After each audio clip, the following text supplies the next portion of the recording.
Баярлалаа. Библийн ишлэл уншия. Еврей 10 дугаар бүлэг.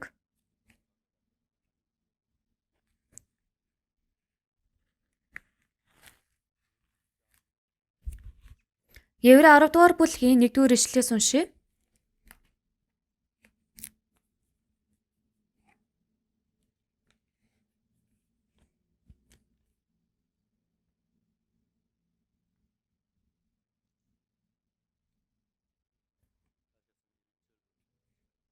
Олдсон бол 1-р ишлэлээс би уншия. Учир нь хуйлд ирэх сайн юмсын жинхэнэ дүр нь бус.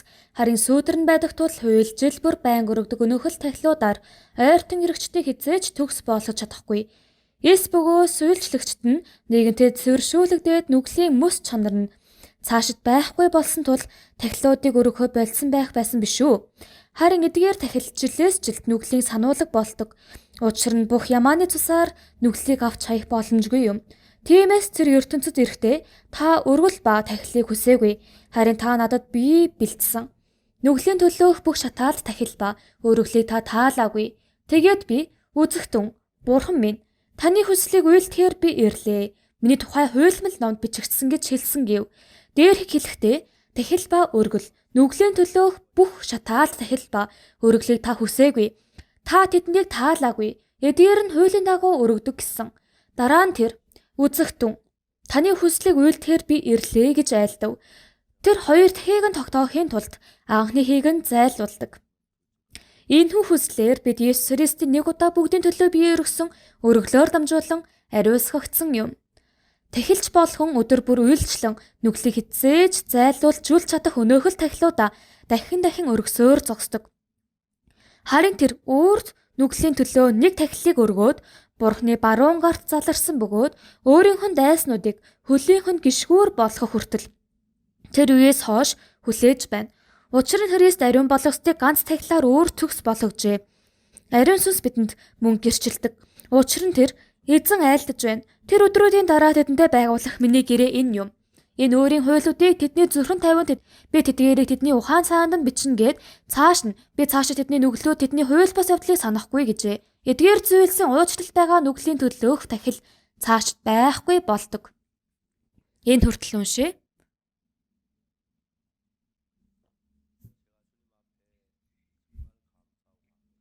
Би эзний өмнө үнэхээр их талархаж байгаа нь. Би сүмд явдаг байсан боловч намайг 19 настай байх үед би өөрийгөө там руу явна гэж боддог байсан. Есүст итгэхгүй байсан болохоор биш, Есүст итгэж байсан боловч миний нүгэл хിവэрээ маш их байсан болохоор тэр нүглийн уучлалыг авч чадаагүй байсан болохоор гим нүглийн уучлалын 100% итгэл юу гэж тийм байж идэм бэ? Яаж бид нар гим нүгэлгүй байж идэм бэ гэд маш их тэгж боддог байсан. Тэрэд надад Библи байсан боловч өнөөдөр уншсан Еврей 10 дугаар бүлгийн 1-ээс 18 хүртэл энэ үг бол үнэхээр тодорхой бидний нүгэл угаагдсан гэж ярьж байгаа боловч яг тэр үед бол би нэг уншсан ч гэсэн яг юу яриад байгааг ойлгохгүй байсан. Солонгост маш олон пасторууд байдаг. Тэр пасторууд бол манай чуулганыг буруу урсгалтай гэдэг. Хамгийн том шалтгаан нь юу вэ гэвэл хэд хоногийн өмнө би YouTube-ээс манай чуулганыг буруутгаж байгаа, хавчж байгаа хүмүүсийн бичлэгийг үзсэн үед тэр хүн манай сүмд ирж байсан гинэ. Ирээд худлаа ярьсан байсан. Үлсан хотоос ирсэн гэж. Манай сүмд ирлээгээ загнах хүн байхгүй штэ. Заавал тэгж худлаа ярихгүйсэн ч гэсэн болох байсан боловч тэр хүн юу гэсэн гэвэл манай сүмийг залбирдаггүйгээд 11 ханд өргөдөггүй гэж ярьж байсан. Манай хандив хайрцаг руу яваач дээ. 11 хандивын цаас байгаа штэ. Өөрөө өргөөгүй л болохоос тийм ээ. Үнэхээр байж боломгүй зүйлээр худлаа ярьж байдаг. За тэр дундаас хамгийн чухал зүйл нь юу вэ гэвэл бид нар гим нүгэлтэй байхад яаж зөв түн гэж та нар яриад байгаа юм бэ гэд энийг тэд нар хамгийн их буруутгаж байдаг. За хүмүүс итгэлийн амьдралаар амьдрахад хамгийн хэцүү зүйл маань юу вэ гэвэл Бурхан бидний бодол үнэхээр их өөр байдаг. Үзэл бодол ухах туун маань өөр байдаг. Бид нар бол цаг хугацаа, орон зайд баригдаж, хэцүү асуудалд амархан унаж тэндээс гарч чаддаггүй. Тэрнээс олж бид нар айж, гуниглаж, санаа зовж байдаг тийм ээ. Мөн цаашид туулгарх асуудлаас болгоомжилж хичээх ёстой байдаг. Гэвч бурхан учраас ямар ч асуудал болдоггүй. Тэр бурханыг бид нар мөн хийм бурхан, мөн хүчит бурхан, ариун бурхан гэж дууддаг үстэй. Бидний төсөөлөөжгүй чадвартай хүн бол бурхан байдаг. Бид нар тэр бурханыг ойлгохгүйгээс болж бидний ойлголт, бидний үзэл бодлоор бол энэ Библийг ойлгож чадахгүй байгаа юм аа. Сая би Бразилд очоод 500 гаруй пасторууд цугларсан тэр газарт очоод 3 өдрийн турш өдөөс өмнө 9-12 цагийн хооронд үг тарааж өгсөн. 2 цагаар хувааж үг тараасан байгаа. Тэгээ тэр өдөр Перуд очсон үед 600 гаруй пасторууд ирсэн байсан. Тэндээс 3 өдрийн турш адилхан хөтөлбөрөөр үг тараасан. Мөн Панамад очиж 300 гаруй пасторууд цугларсан байсан. 2 өдрийн турш өдөөс өмнө ингэж үг тараасан байгаа. Миний хамгийн дуртай цаг нь үг тараах цаг байдаг. Урд нь нүгэл дотор төөрч байгаад хэцүү байсан боловч гэм нүглээ суучлагдаад Библи уншаад Библи энэ зүйлүүдийг нэг нэгээр нь ухааруулж өгч байсан. Хамгийн эхний цаг дуусаад 2 дахь цаг эхэлсэн үед тэр үед оролцсон пасторууд маань ихэвчлэн тэр пасторууд нүгэл дотор төөрч эргэлзэж байсан пасторууд байсан. Харин гин нүглээ суучлагдах аргийг ухаарсан. Тэгээд тэрийг харсан үед би үнэхээр их сэтгэл догтлоод баярлсан. Бас дахиад нэг өөр зүйл маань юу вэ гэвэл зүгээр өөр сүмийн итгэгч нар үг тараах юм бол тэд нар бол Библийг сайн мэддэггүй учраас бид нарыг шууд буруу урсгалтай гэж ярьж байдаг. Харин пасторууд бол энэ Библийн дагуу ярьж байна, Библийн дагуу ярихгүй байна гэдгийг ялгаж чадах чадвартай учраас пасторуудтай хамт ярилцах хамгийн сонирхолтой байдаг. Ихэнх хүмүүс Еврей Библийг маш хэцүү Библи гэж ярьдаг. Хэцүү учраас буруу тайлбарлахыг гэж айгаад үг тараадаггүй гэж ярьдаг. Тэг жирийн өөр сүмийн пасторууд ч гэсэн Еврей Библиэс үг тараадаг пастрыг олох үнэхээр ховор байдаг. Харин миний хувьд бол Еврей Библи шиг амархан Библи байдаггүй. Оросд би өнгөрсөн жил CLF хийсэн үед маш олон пасторууд байсан. Тэр үед нэг чуулганы дарга пастор ирсэн. Тэр пастор юу гэсэн гэвэл та яаж энэ үгийг ингэж амархан тайлбарлаж чадж байгаа юм бэ гэж хэлж байсан. Библи бол Бурхан биднийг амархан ойлгуулахын тулд сэтгэлээсээ үнэхээр бичиж өгсөн ном нь Библи юм аа. Харин эсрэгээр сатан биднийг толгойг эргүүлснээс болоод маш хэцүү ойлгуулахаар бидний толгойг эргүүлсэн байдаг. Тийм болохоор жирийн хүмүүс бодохдоо Библи бол үнэхээр хэцүү ном байдаг. Библи гэдэг ном бол бидний ухаанаар бүгдийг ойлгох боломжгүй учраас ойлгож итгэж байгаа биш ээ. Зүгээр л Бурхны үг байна гэд итгэж байгаа юм аа. Энэ Библи зүгээр итгэж байна гэсэн үг. За, юу нь хамгийн их асуудал болдог вэ гэвэл бид нар өнөөдөр уншсан энэ Библи тийм ээ. 10 дугаар бүлгийн 1-р ишлэлээр учир нь хуйлд ирэх сайн юмсын жинхэнэ дүр нь бус гэж байна тийм ээ. Юу гэсэн бэ? Хууль маань жинхэнэ дүр нь биш гэж байна тийм ээ. Харин сүүдэр нь байдаг гэж байна. За, Бурхан биднэрт хуулийг өгсөн нь. Бурхан биднэрт хуулийг өгөөд Израиль ард түмэнтэй амлалтын гэрээ байгуулдаг. Би чамд өгж байгаа энэ хуулийг та нар сахих юм бол орогтоо ч өрөөгдөн, гарахтаа ч өрөөгдөн, цагс талах өрөөгдөн, мөн та нарын үр төл бүгдээрээ өрөөгднө гэж хэлсэн. Харин энийг зөрчих юм бол та нар хараал авнаа гэж ярьсан. Израиль ард түмэн бид нар энийг бүгдийг сахиа гэж хэлсэн. Тэгж хэлснээс болоод Бурхантай амлалтын гэрээг байгуулдаг тийм ээ. Тэгээд тэр хуулийг амлалт гэж бас ярьдаг. Амлсан учраас. Харин Бурхан биднэрт энэ хуулийг өгсөн нь хуулийг сахиж зөвхт хүн болж, ариун хүн болж Тэнгэрийн улсад очоорой гэд өгсөн юм биш ээ. Яагаад вэ? Бурхан биднэрт хуулийг өгчөөд шууд Израиль ард түмэн тэрийг сахиж чадна гэж уул нь хариулсан. Харин Бурхан Тэнгэрт байгаа ариун газрыг Мосед харуулад ариун газрыг бариарай гэж хэлдэг тийм ээ. Тэнгэрт байгаа тэр ариун байдлыг яг адилхныг нь энэ дэлхий дээр бариарай гэж хэлдэг. Тэгээд тэр газраас шатаалт дахил өргөөрэй гэж хэлсэн.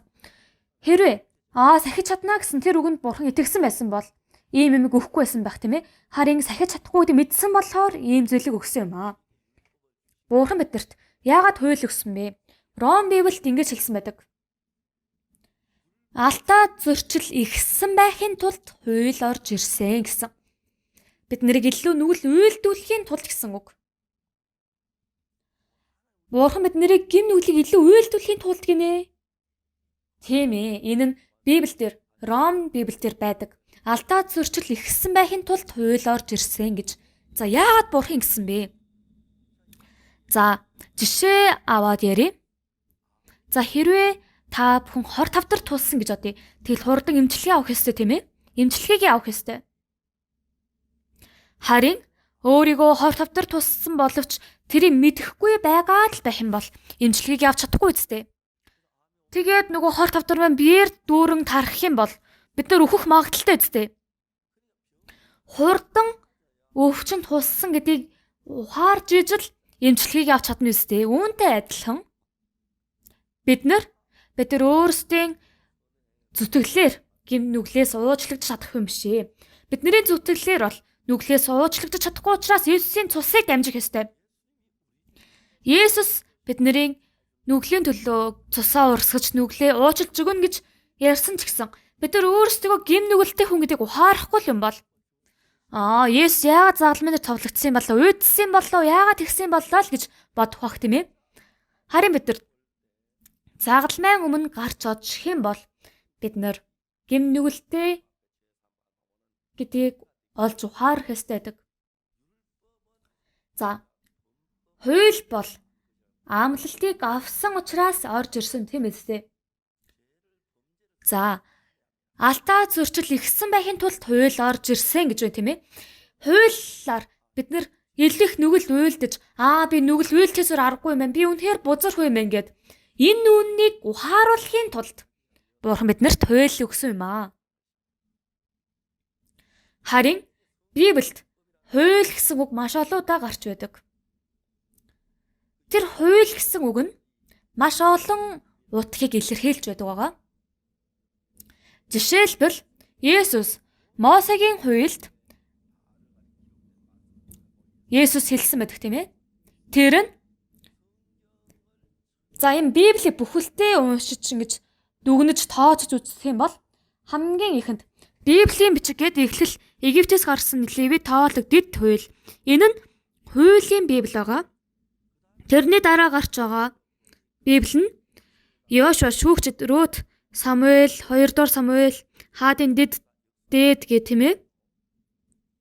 Тэрний дараа дуулалт, сургаалт өгсөн омлтын үгс Соломоны дуу бол Яруу шүлэг найргийн Библи гэж байгаа. Дараачих нь Иш үзүүлэгчдийн Библи гээд Еремия, Даниэл, Хосея, Йоэл гээд ингэж иш үзүүлэгчдийн нэрээр хуучин гэрээ Библийг хуваасан байдаг.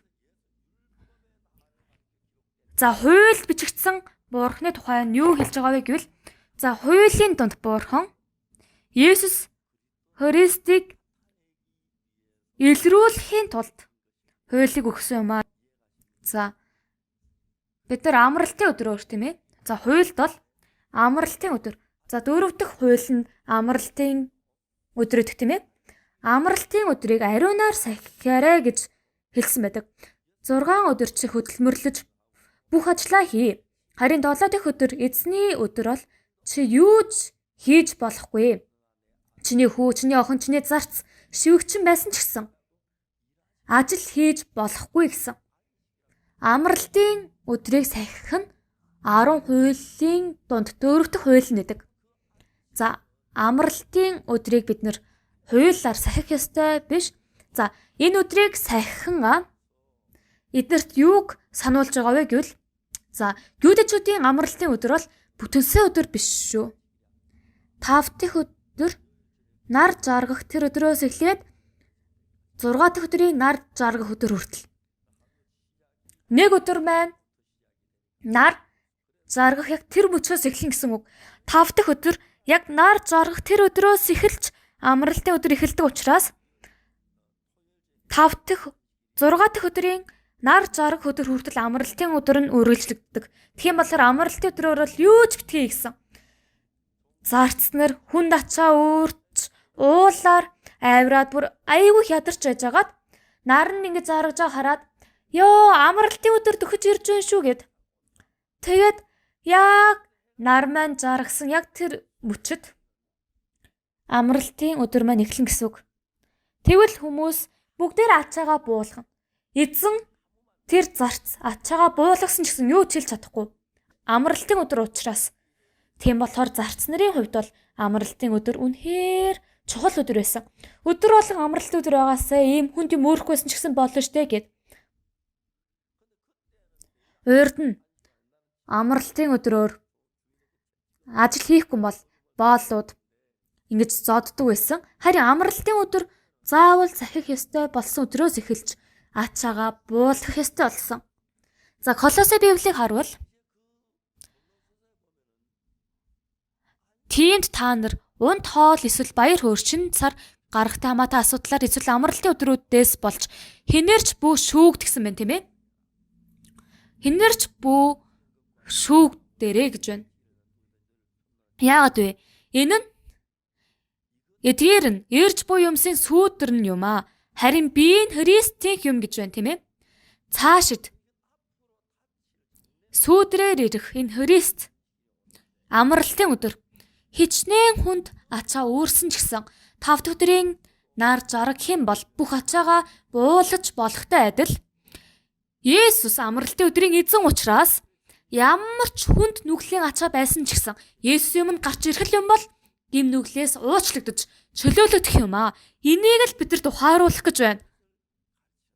За, одоо амралтын өдрийг маш сайн сахиж байгаа хүн гэсэн ч гэсэн амралтын өдрийн хэв маягийг л дагаж байгаа болохоос жинхэнэ амралтын өдрийг сахиж байгаа хүн биш. Еврей Библиэд хэлэхдээ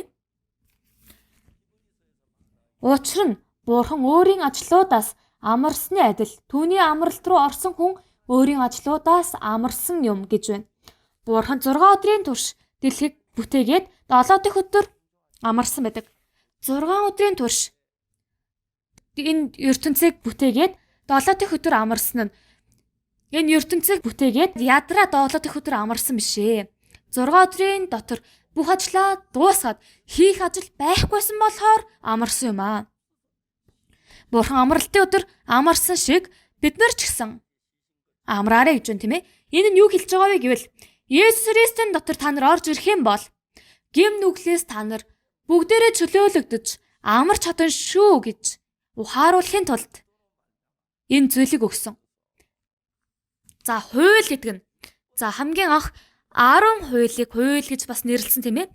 За, Мосегийн 5 хууль бас байгаа. Тэрийг чсэн хууль гэж ярьдаг. Бас тахилын аргийг бас хууль гэж Библиэд хэлсэн байдаг.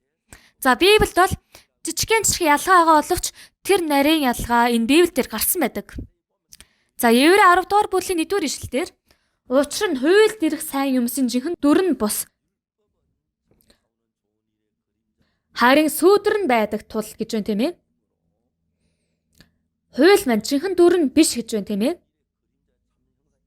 За, харин жинхэнэ дүр нь юу вэ? Загалмайн дээр цовлогдсон Есүсийг хэлж байна. Ойлгож байна уу? Тодорхой ойлгосон уу? За, хууль нь энийг хэлж байна. Эндээс хэлж байгаа энэ хууль нь юу вэ гэвэл жишээлбэл амралтын өдөр бол Бурхан биднийг нүглээс уучлахын тулд өгсөн өдөртэй адилхан энэ хууль ч гэсэн биднийг нүглээс уучлуулахын тулд өгсөн зүйл. За, учир нь хуйлд ирэх сайн юмсын жинхэнэ дүр нь бус гэж байна. За, хуучин гэрээ Библиэлд хонь ямааг барьж тахил өргөж бид нар нүглээс уучлагддаг гэсэн тийм ээ. Энэ нь хуулийн Библиэд бичигдсэн байдаг. Ялангуяа Левит 4-р бүлгийн 1-р ишлэлээс за бүхэлдээ нүглийн төлөөх тахилын тухай хэлсэн байдаг. За бид нар яаж гин нүглээс уучлагдах вэ гэвэл хэрвээ тахилч нүгэл үйлдсэн үед, овгийн анхлагч нүгэл үйлдсэн үед, бүхний тэрэг нүгэл үйлдсэн үед, жирийн иргэд нүгэл үйлдсэн үед, за энэ тус бүр нүгэл угаах арга нь өөр байдаг. Харин энэ нүглийн төлөөх тахилыг өргөх үед хонь ч юм уу ямаа зүхэд бидний нүглийн оронд үхээд бидний нүгэл уучлагдсан тийм ээ. Ойлгож байна уу?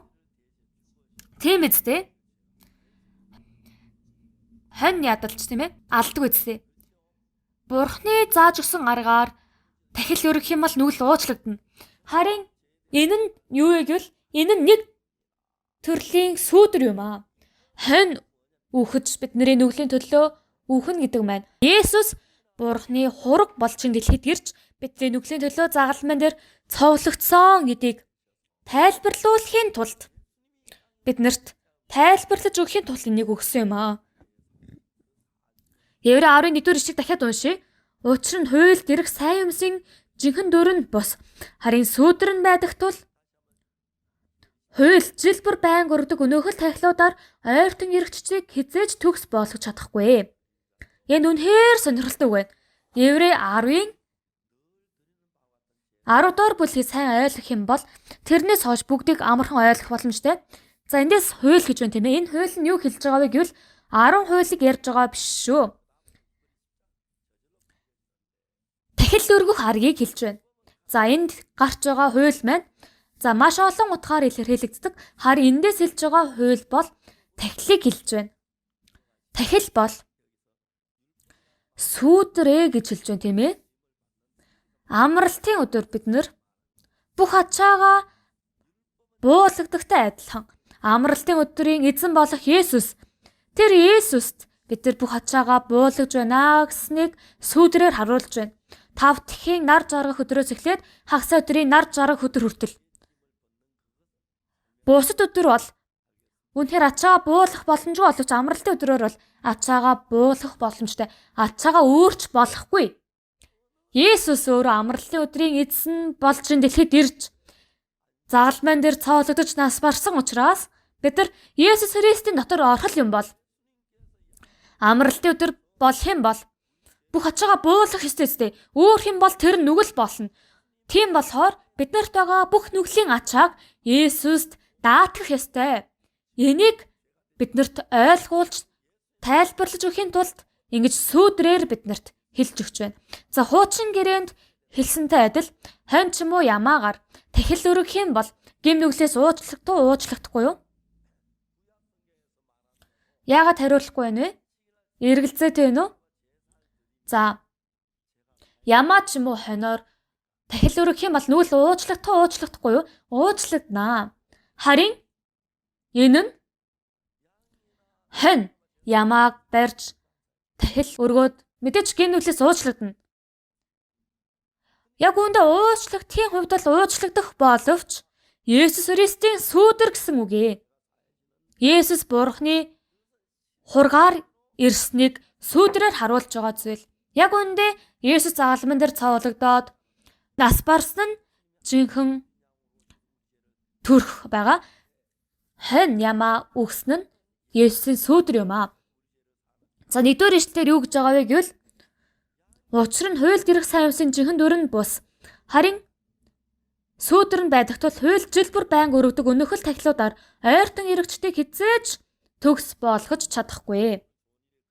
Энэ нь юу хэлж байна вэ? Хонь үхрийг барьж өргөж байгаа тахил бол цаг хугацааны ертөнцөөс өргөж байгаа тахил. Энэ дэлхийн ертөнц бол цаг хугацааны дотор багтсан зүйл. Цаг хугацаа өнгөрж л байдаг үстэй тийм ээ?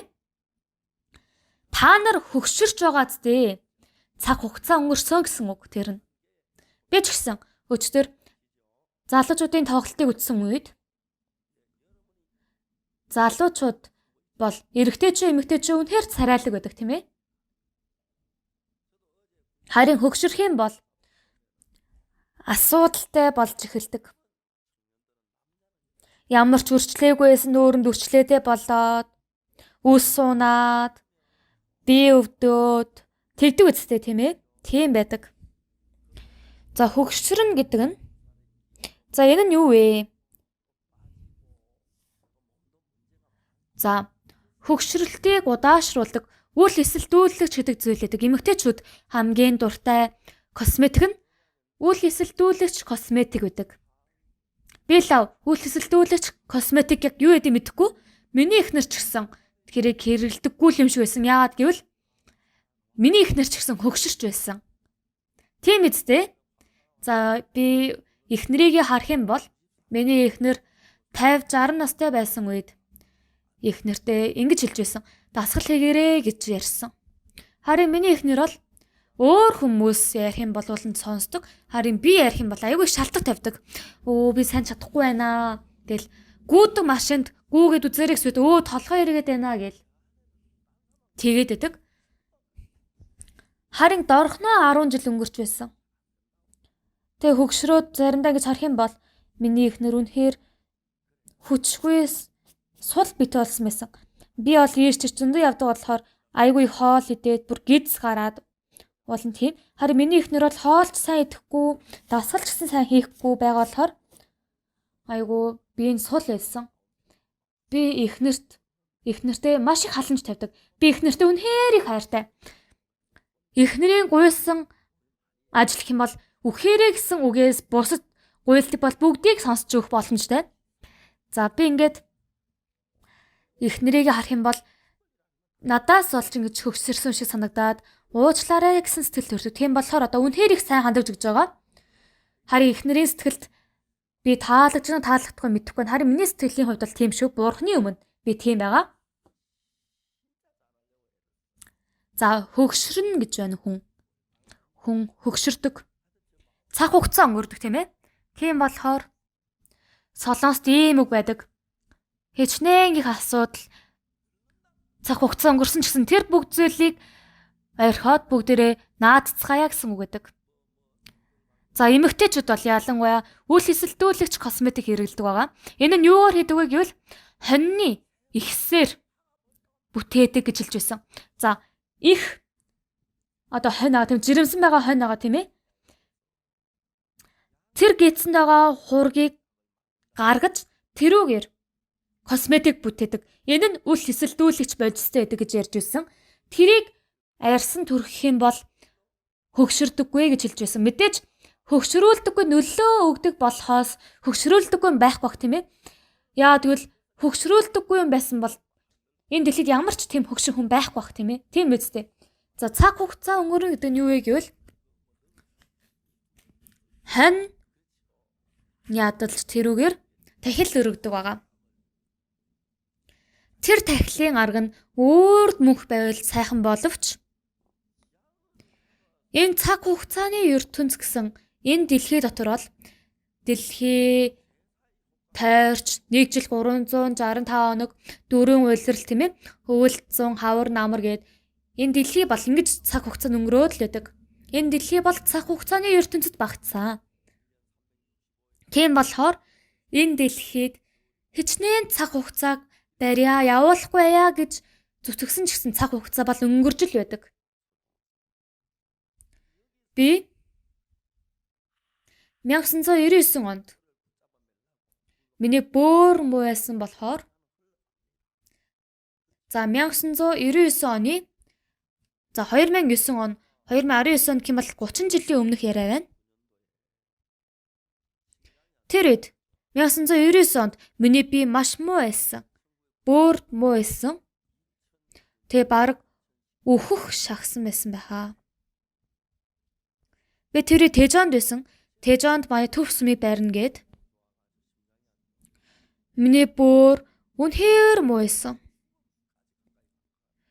Тэгээ долоон давхрын байшин барих үед долоон давхраас ингэж өксөж яж байсан үед би дээшээ ажиллаж байгаа хүмүүсийг ингээ дээрээс харах гэдэг үед бүр толгой эргээд харж чадахгүй байсан. Тэгээ тэр үед Перур явсан үед миний бие бүр муудаад үг тараагаал шууд дандаа хөвтөж амардаг байсан. Тэгээ Перугийн цуглаана туусгаад Солонгост ирэх гээд онгоцсон суугаад тэгсэн үед итгэгч нар ингэж ярьсан гэсэн. Павгос пастор энэ удаагийн уулзалтанд хамгийн сүүлчийн юм шиг байна гэд. Бүгдээрээ тэр уулзалтыг хамгийн сүүлчийн уулзалт байна гэж бодсон. 1999 онд би ямар ч гэсэн би 100 яана би 2 сар илүү амьдарч чадах боллоо гэж боддог байсан. Тэгээд миний хүү Америкт сургуульд сурдаг байсан. Тэгээд би хүүгээ дуудъя гэж бодсон. Яагаад вэ гэвэл их сургууль бол хизээж хамаагүй сурах боломжтой. Харин итгэлийн ертөнц бол би өгчих юм бол хүүд зааж өгөх хэцүү ахаа гэж бодсон болохоор өгөхөөс өмнө хүүдээ итгэлийн амьдралыг зааж өгмөр байсан. Тэгээд 1999 онд 8 сард гэж би санаж байна. Бурхан миний бөөрийг цэвэрхэн эдгэж өгсөн. Би тэрнээс өмнө би 50 настай байсан үед бол 60 нас хүртэл амьдарч чадах байхаа гэж бодоод амьдралаа нэг нэгээр цэгцэлж байсан. Харин 60 нас хүрсэн ч гэсэн өхгүй байсан. 70 нас болоод одоо 75 илүү өнгөрсөн байна. Тэгээд би ойрд ингээ сайн унтч чадаагүй болохоор их ядарсан. Тэгээд тэрнээс болоод таниалгаад жоо хэцүү байсан. Харин Элид ирээд үг тараасан үед нэг итгэгч надад им өгөө тэр имийг уусан. Итгэгч нар бол би муу байна гэх юм бол шууд им өгдөг. Тэгээ би им уусан үед бүр имийн хорноос болоод бүр нэг цагийн турш үг тараасан үед бүр одоо ч гэсэн би тэр үед ямар үг тарааснаа юу ч сандаггүй. Зүгээр л бүр зогсоол юу яриад байлаа гэд бодсон ч гэсэн юу ярьсан нь юу санагдаггүй. Өөрөө ч мэдэхгүй юм яриад л байсан юм шиг үлээ. Тэгээ Солонгост ирсэн. За бид нар мөнхийн ертөнц биш цаг хугацааны ертөнц дотор амьдарч байгаа болохоор энэ дэлхийд бол мөнхийн юм гэж нэгч байхгүй. Алт зэвэрдэггүй гэсэн үү? Тэр бол худлаа шүү. Кёнжуд байгаа мүзэд явах юм бол 100% цэвэр алт байсан ч гэсэн тэр нь цэвэрээд бүр нүх гарсан байдаг. Алт, мөнгө бүгдээрээ цэвэрдэг. Цаг хугацааны дотор байгаа ямар ч зүйл байсан өөрчлөгддөггүй зүйл гэж байхгүй шүү. Яг хууриг хийж байгаа үед эхнэр нөхөр болох үед хоёулангийн хайр бол хууршгүй хайраа гэл ярьдаг тийм ээ. Тэр бол худлаа. Хуурдаггүй зүйл гэж нэгч байхгүй шүү. Бүгд хуурдаг. За жишээ аваад ярив. Hyundai үйлдвэр Солонгос машин бүтээвэл Made-in юу гэдэг вэ? Кореа гэж Солонгосоос үйлдвэрлэсэн гэж ярина үстэй. Солонгос улсаас Солонгос үйлдвэрлэх юм бол. Харин Hyundai үйлдвэрийн Солонгос хүн Америкт очиж машин бүтээвэл тэр нь ямар улсыг болох вэ? Made-in Korea болох уу? Солонгос хүн бүтээсэн болохоор уу? Солонгосоос бүтээсэн зүйл болох уу? Америкаас бүтээсэн зүйл болох уу? Тийм ээ, Америкаас бүтээсэн зүйл болно тийм ээ. Made in гэдэг маань хаанаас үйлдвэрлэсэн гэдгийг хэлж байгаа. Хэн үйлдвэрлэснийг яриаггүй тийм ээ.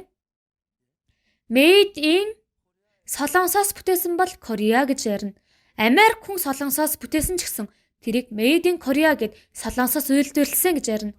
Харин Солонгос хүн Америкт очиж машин бүтээвэл тэрийг юу гэж ярих вэ? Made in USA гэд Америкаас үйлдвэрлэсэн бараа гэж ярьдаг. За бидний амьдарч байгаа энэ газар бол цаг хугацааны ертөнц учраас хинч байсан юу ч хийсэн энэ бүх зүйл бол цаг хугацааных юм аа.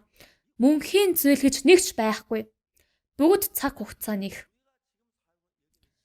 Тийм болохоор хонь барьж бид нар нүглээс уучлагддаг тийм ээ. Нүглээс уучлагддаг тахилаар дамжуулан гим нүглээс уучлагдахгүй юу?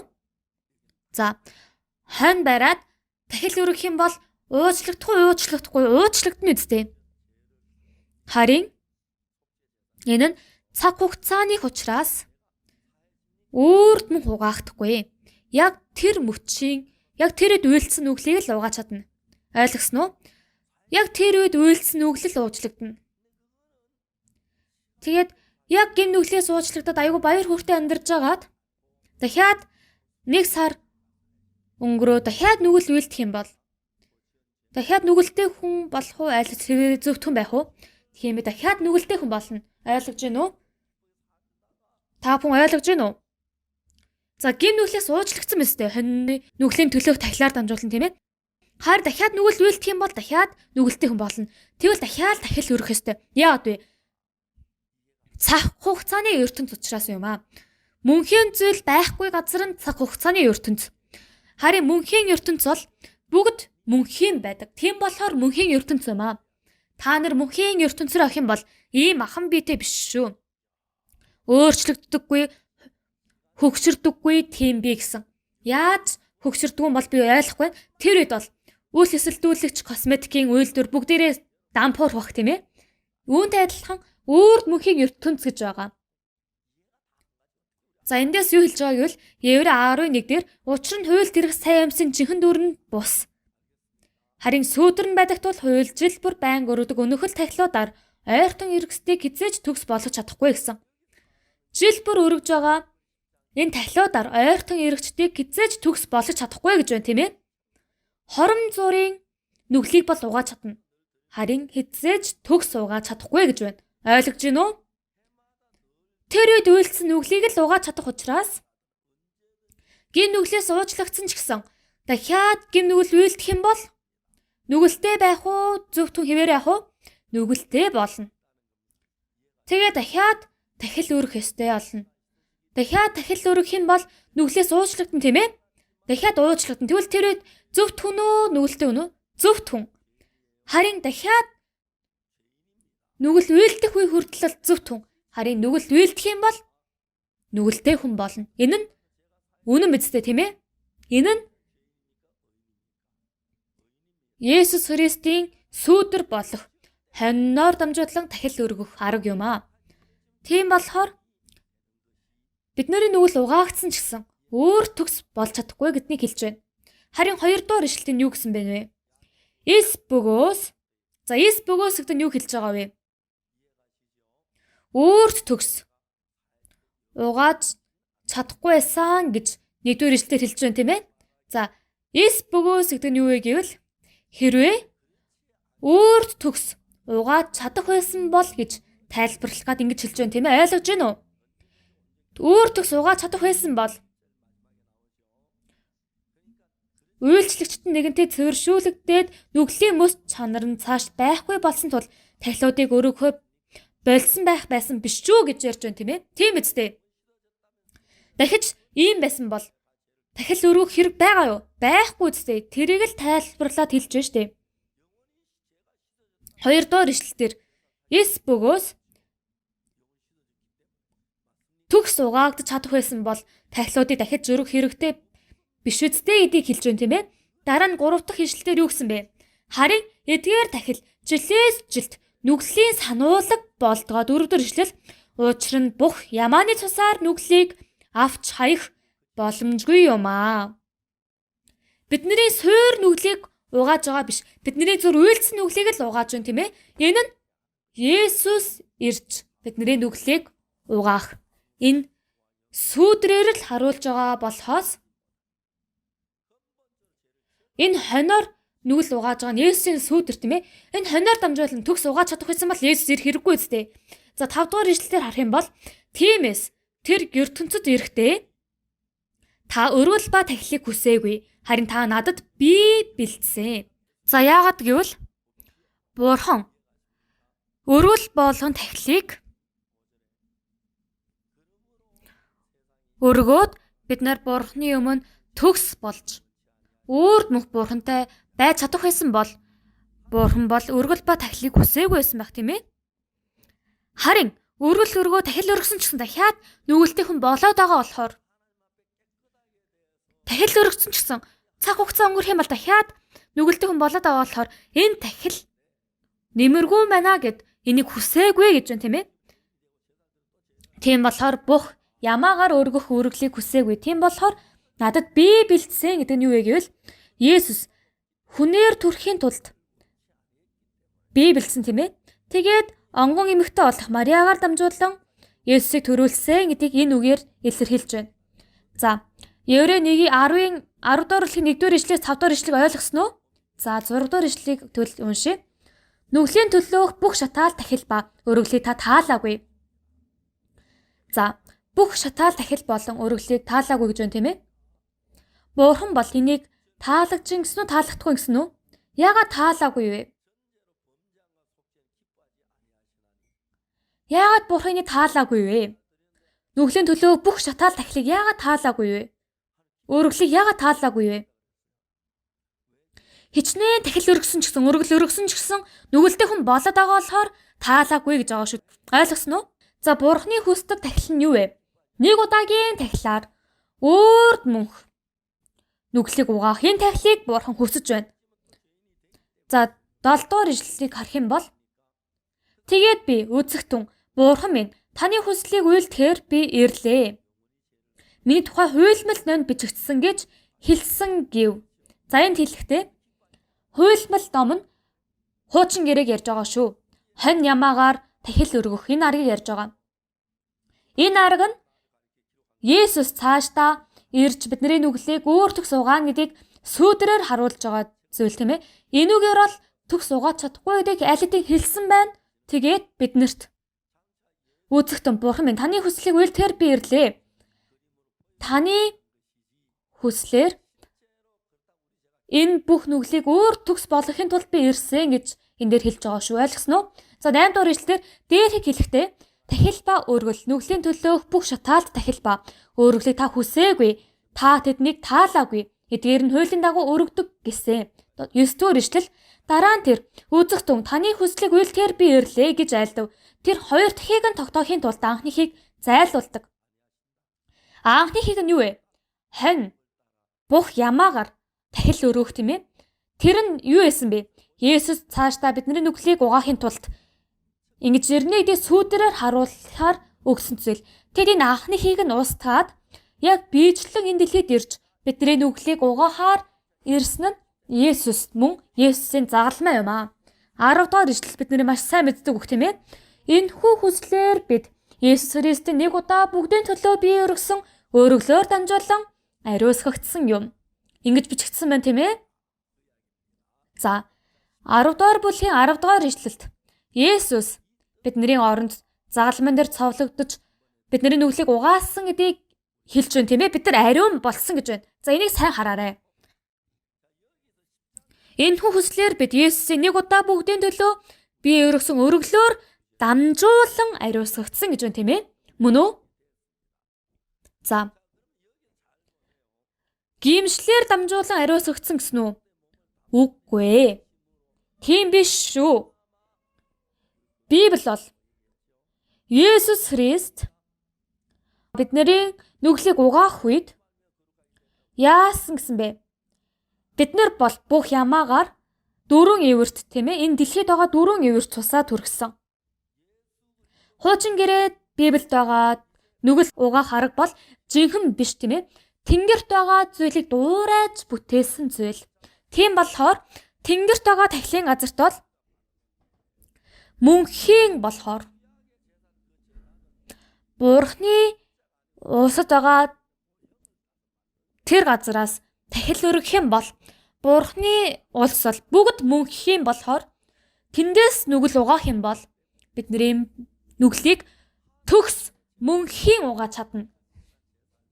Тэр 4 ивэр төрөгдсөн Есүсийн цусаар дамжуулан тэнгэрт газарт байгаа 4 ивэр төрсөн биш шүү. Есүсийн урсгасан тэр цусыг аваад тэнгэр дээр гараад тэнгэрт байгаа ариун газрын 4 эверт төрсөн юм аа. Тэр тахил бол за энэ дэлхийд байгаа тахилын арга бол төр зургийн нүглийг л угааж чадах учраас байнга тахил өргөх ёстой байдаг. Харин тэнгэрт байгаа тахилын газарт байгаа тэр 4 эверт цусаад төрсөн нь мөнхийн нүглийг угааж өгсөн учраас Нэг удаагийн бие өргсөн өргөлөөр дамжуулан ариусгагдсан гэж хэлж байна. Ойлгож байна уу?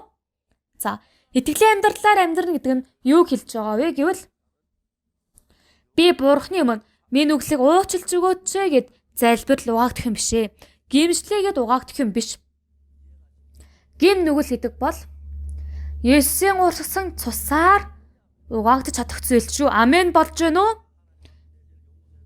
Миний гмийг угаан Есүсийг эзний минь цус юм. За. Бидний нүглийг угаахад бол зөвхөн Есүс их эзний минь цуснаас өөр юм нэгч байхгүй гэдгийг хэлж байна. Ойлгосноо уу? Мэдээж гимших ёстой гэдэг нь үнэн боловч зөвхөн гимшлэр гим нүглийг угааж чадах зүйл биш шүү. Ойлгосноо уу? Гимшил нүглийг угааж чадах гэсэн бол баптизм явахнаар бид нар нүглээ суучлах чадна шүү дээ. Есүс ирэх хэрэггүй. Харин бидний нүглийг угаах нь загалман дээр цовлогдсон Есүс Христийн цуснаас өөр юм байхгүй. Өөр юугаар ч орлуулж чадахгүй. Өөр юугаар ч бидний нүглийг угааж чадахгүй. Амен. За тийм болохоор Есүс бол бидний нүглийн төлөө загалман дээр цовлогдож нас барах үед тийм ээ. Бидний нүглийн бүх ялыг өөрөө авч бидний бүх нүглийг угааж өгсөн өөрд мөнх төгс. Ойлгосноо уу? Харин энийг мэдэхгүй байвал энийг өөрийн болгож чадахгүй. Сая Тэри пастор Солонгост ирсэн. Тэр пастор Солонгост ирээд Солонгост нэг 30 өдрийн визээр ирсэн. Харин хугацаа нь дуусаад Америк руу буцах ёстой байсан боловч Солонгост хийх ёстой ажлаа дуусгаж чадаагүйгээс болоод Японд явж Солонгос руу буцаж ирэх юм бол Солонгост дахиж 30 хоног байх боломжтой юм шиг лээ. Би тодорхой өдрийг нь сайн мэдэхгүй байна. Тэгээд итгэгч нартайгаа хамт ярьж агаад за Тэри пастор Японд яваад ирээрээ гэд хэлсэн. Тэгээд Пусанаас усаа онгоцон суугаад Японд руу явсан. Харин тэр пасторт ямар ч мөнгө байгаагүй. Бид нэр зөвхөн онгоцны тасалбарыг л өгсөн. Тэр газарт цайны газар байгаа. Харин ерөөсөө хоолоо идэж чадаагүй гэсэн мөнгөгүй байсан болохоор. Тэгээд Пусанаас хэд хоног явах вэ гэвэл нэг өдөр хэдэн цаг явдаг гэж ярьж ирсэн. Тэгэд Японд яг очсон. Тэгэд Япон пастор Тэри пастораа сайн байна уу гэсэн үед та хоол идсэн үү гэсэн. Би хоол идэж чадаагүй. Яа та хоол идэж чадаагүй юм бэ? Мөнгө байхгүйсэн юм аа. Та тасалбараа өгч идөө гэд тасалбараа орсон үед доор нь юу гэж бичсэн гэвэл энэ тасалбарт бол хоолны мөнгө багтсан байгаа шүү гэж уулна бичигдсэн байсан байлээ. Тэр англиар бичээгүй Япон солонгос хэлээр л бичсэн байсан. Тэри пастор бол англиар үнэхээр сайн ярьдаг. Үнэхээр сайн, харин солонгосоор бол ярьж чаддаггүй үстэй. Тийм болохоор хоол үнэгүй өгөх боломжтой, идэх боломжтойсэн боловч мэдэхгүйсэн болохоор идэж чадаагүй. Тэрийг өгөх ёстой үстэй. Яагаад тэрийг мэдээгүй юм бэ гэд. Хоол байгаа боловч мэдэхгүйгээс болж идэж чадаагүй. Есүс та бүхний нүглийн төлөө хинч байсан. Энд байгаа бүх хүмүүсийн төлөө загалман дээр цовлогдсон. Ганцхан Павгсу пастрын төлөө цовлогдсон биш. Зөвхөн юудэчүүдийн төлөө ч биш. Бүх ард түмний төлөө. Бүх ард түмний нүглийн хөлсийг төлсөн учраас аль хэдийн бид нар итгэнүү байна уу хамаагүй бидний нүглийн хөлс бол төлөгдсөн. Ойлгож байна уу? За, тэр цайны газарт онгоцны плетэ харуулах юм бол хоолны мөнгө ч гэсэн уулын тэр плетыг авахд төлөгдсөн мэт тийм ээ. Би онгоцон суух үе заримдаа айгу харамсалтай зүйл нь юу гэвэл онгоцонд маш олон хүмүүс ингэж айр хууж байдаг. Харин би айр хууж чаддаггүй. Харин онгоцон 1-2 удаа суухад тийм биш. Би Онгоцонд маш их суудаг учраас би одоогоор дэлхийг бараг 2 удаа тойрсонтой адил маш их онгоцон суусан. За харин тэр хажууд байгаа хүмүүс бол архийг өнгөө уугаад би бол ууж чадахгүй, өнгөө зүйлийг ууж чадахгүй байсан болохоор харамсалтай байсан. Хүүе би арх хууаагүй штэ, архны мөнгийг миний тээцний мөнгнөөс хасч өгч болохгүй гэд ингэж ярьж болохгүй үсттэй. Үүнтэй адилхан хоолны мөнгийг бүгдийг төлсөн байхад тийм ээ. Та нар яагаад инээгээд байгаа юм бэ? За. Пагюнжу пастор ингэж ярьж байсан. Пагюнжу пастор Солонгост ирэх үед би пасторч биш юм чинь гэд уул нь пастора болидо гэж одоод Солонгост ирсэн гэж ярьж байсан. Тэгээ онгоцон суусан үед дарс өгөөч гэд дарс суусан гэсэн. Эхнэр нь унтаж байсан болохоор 2 хундаг дарс суусан гэсэн. Би одоо пастор биш юм чинь гэд. За харин үнэхээр сонирхолтой зүйл маань Есүс бид нар хоолны мөнгө төлсөн боловч мэдхгүйгээс болж идээгүй тийм ээ. Үүнтэй адилхан Есүс бидний бүх нүглийг угааж өгсөн байхад өөр нүх угааж өгсөн байхад тэрийг мэдэхгүйгээс болж итгэж чадахгүй байгаа хүн бол өрөвдөлтэй байгаа зү. Илүү өрөвдөлтэй байгаа зүйл нь Библийг дэлгэж уншиж байгаа мөртлөө итгэж чадахгүй байгаа хүн. Сүмд явж үнэхээр сайн уйлчилж ханд өргөж байгаа мөртлөө өөрийгөө нүгэлтэй гэж хэлж байгаа хүн. Тэр хүн нь энэ дэлхийн сансраас хамгийн өрөвдөлтэй хүн юм аа. Нэг удирдагч бол нас барах үед ингэж хэлсэн гэсэн. Насан туршдаа өөрийн бүх эд хөрөнгийг сүмд өргөж үйлчилсэн боловч яг өөхөх төгсөн үед хараахан өөрийн нүгэл нь уучлагдаагүй юм шиг байна гэж хэлж байсан. Үхэл нь ойртож ирээд ахад нүгэлтэйсэн болохоор амар их харамсаад хараал үг хэлсэн гэсэн. Тийм юмээ сонсохоор бүр үнэхээр их миний сэтгэл өвддөг.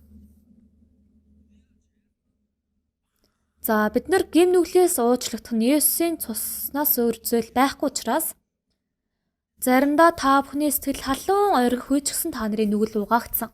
Та нарын сэтгэл үнэхээр хатуу болсон ч гэсэн та нарын нүгэл бол угаагдсан. Ойлгож байна уу? Харин хоноор дамжуулан өргөх тахил бол тэр үеийн нүглийг л угааж чадна. Харин Есүсийн цус бол мөнхийн нүглийг угааж чаднаа. Ойлгосноо? Тийм болохоор Павгуцу пастор энийг та бүхэн зааж өгч байгаа юм аа. Ихэнх пасторууд бол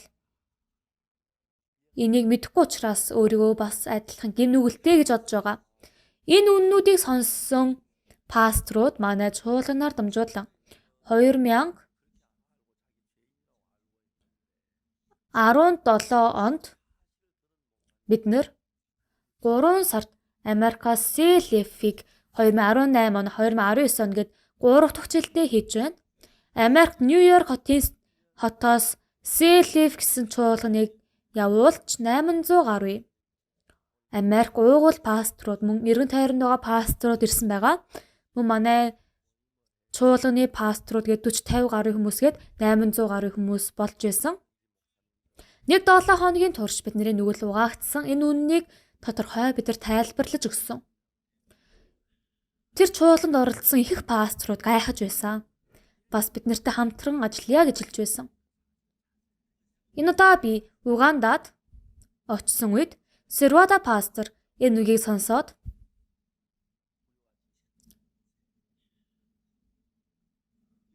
шинэ оны мэндчилгээний цуглаан дээр 100,000 гаруй хүмүүсийн цугларсан тэр газарт 2 цагийн турш 30 минутын турш грашаас найралдууны хамтлагийн дуудуулаад цаг 30 минут би үгд хараасан. Тийм боломжийг бидэрт өгсөн.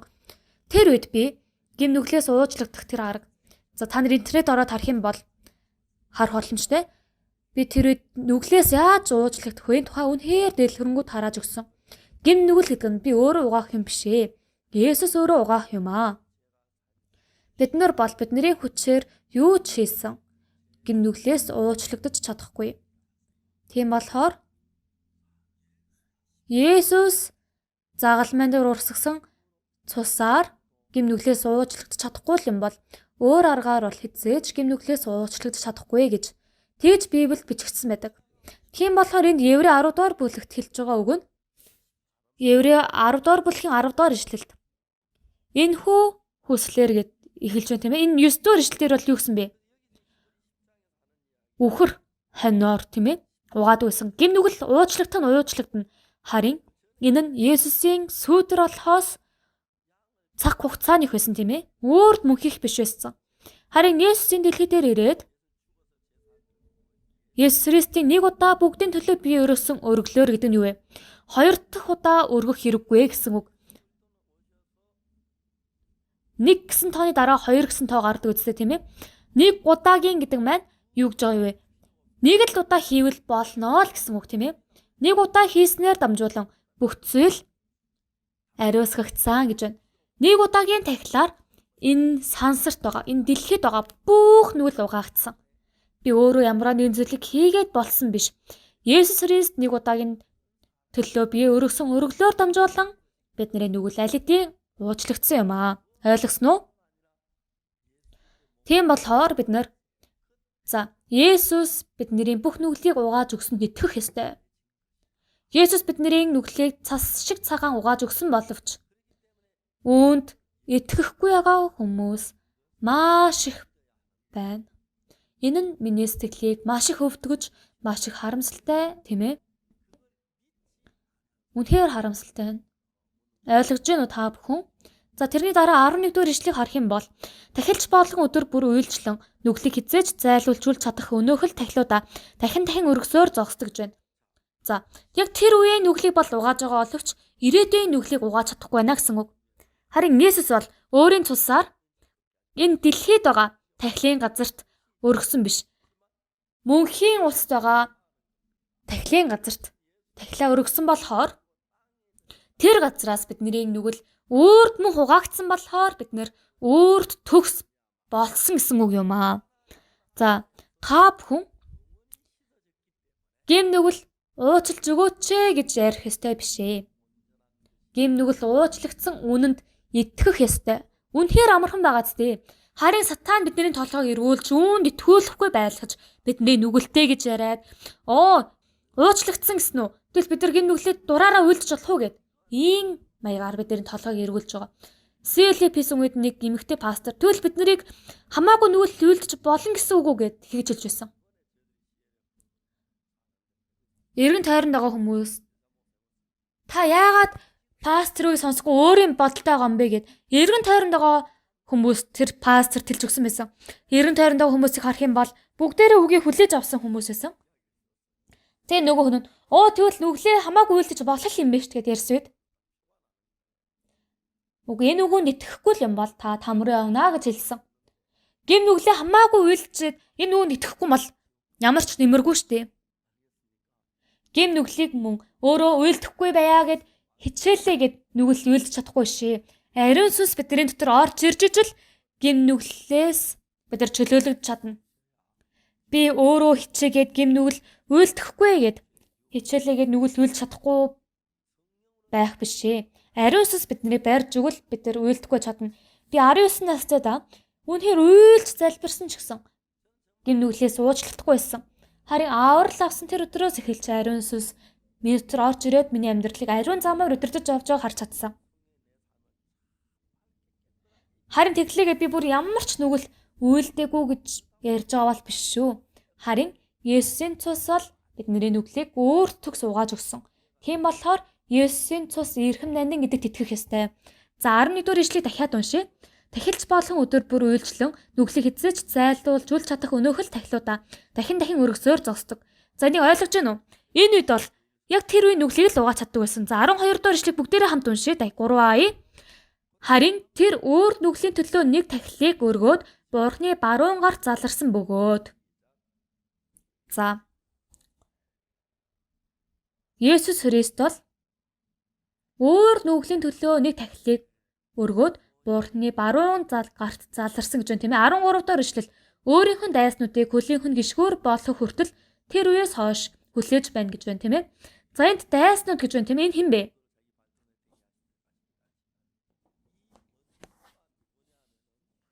Есүс бидний нүглийг угаасан боловч өөрсдөө хэвээр гим нүгэлтэй гэж хэлж байгаа хүн загалмай бидний нүглийг угааж чадаагүй гэж бодож байгаа хүмүүс өөрийгөө гин нүгэлтэй гэж хэлнэ тийм үстэй. За, Есүсийн дайсан хэн бэ? Сүнд явдаг хэрнээ өөрийгөө нүгэлтэй гэж ярьж.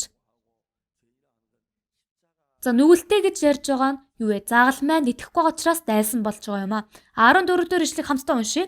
Учир нь Христ ариун болгосдыг ганц тахилаар өөрт төгс болгожээ. Ойлгож байна уу? За. Загалмайн дээр цовлогдоо тийм ээ? Ганц тахилаар ариун болгосдыг өөрт төгсөн гэж болсон гэж байна тийм ээ? Итгэлээр тийм ээ? Өөрт төгс. Бидний нүглийг уугаад өгсөн гэж байна. Тийм ээ? Энэ үгийг уншвал үнэхээр амархан байгаа боловч сатан бэхлэгдээд өөрсдийн бодолд унтчих юм бол энэ үгийг ойлгож чадахгүй. 15 дахь ишлэл ариун сүнс бидэнд мөн гэрчилдэг. Учир нь тэр эзэн айлдаж байна. Тэр өдрүүдийн дараа тэдэнтэй байгуулах миний гэрээ энэ юм. Би өөрийн хуйлуудыг тэдний зүрхэнд тавина. Би тэдгээрийг тэдний ухаан саанд бичнэ гэсэн. Эхний хууль бол чулуунд бичсэн тийм ээ. Ямар нэгэн зүйл биднийг уруу татах юм бол тэр зүйл маань чулуунд бичигдсэн хуульд хүрч чадахгүй учраас тэрэнд хүрэхгүй тийм ээ. Харин бидний сэтгэлд одоо өөрийн гэрээг бичсэн гэж байна. Тэр хуйлуудыг тийм ээ. За 17 дахь ишлэгийг бүгд хамт уншиг урууя. Цааш нь би цаашид тэдний нүглүүд тэдний хууль бус явдлыг санахгүй гэжээ. 18 дахь ишлэл эдгээр зүйлсийн уучлалтайгаа газар нүглийн төлөөх тахил цаашид байхгүй болдог. Амен. Еврей 10 дугаар бүлгийн 10 дугаар ишлэл бол үнэхээр амархан. Энийг унших юм бол бидний сэтгэл дотор байгаа нүгэл 100% угаагдсан байхад энийг ухаарахгүй гин нүгэл дотор төөрч байгаа хүнийг харахаар үнэхээр харамсалтай байна. Мөн энэ сайн мэдээг тараасан ч гэсэн өөрийгөө зөв гэд бид нарыг буруу урсгалтай хүн гэж ярьж байгаа хүмүүс их байдаг. Тэр хүмүүсийг харахаар үнэхээр өрөвдөлтэй байдаг. Ойрд маш олон пасторууд бидний тарааж байгаа үгийг сонсоод гин нүглээс уучлагдаад үнэхээр Бурхны өмнө баяр хөөр болсон гэдэгт би баттай итгэж байна. Би маш олоодаа ингэж боддог. Наад шиг сул дорой хүнийг Бурхан ашиглаж арт түмэнд ингэж сайн мэдээг тараалгаж байна. Энэ эрхэн нандин сайн мэдээний ажил та бүхэн ч гэсэн оролцож Бурхны ажилд нэг сэтгэлээсээ үйлчлэх юм бол тэр нь Бурхныг баярлуулж Бурхны өмнө үнэхээр ерөөл авах зүйл гэдэгт би баттай итгэж байна. Бүгдээрээ залбирцгаая. За бүгдээрээ тус тусдаа залбирая.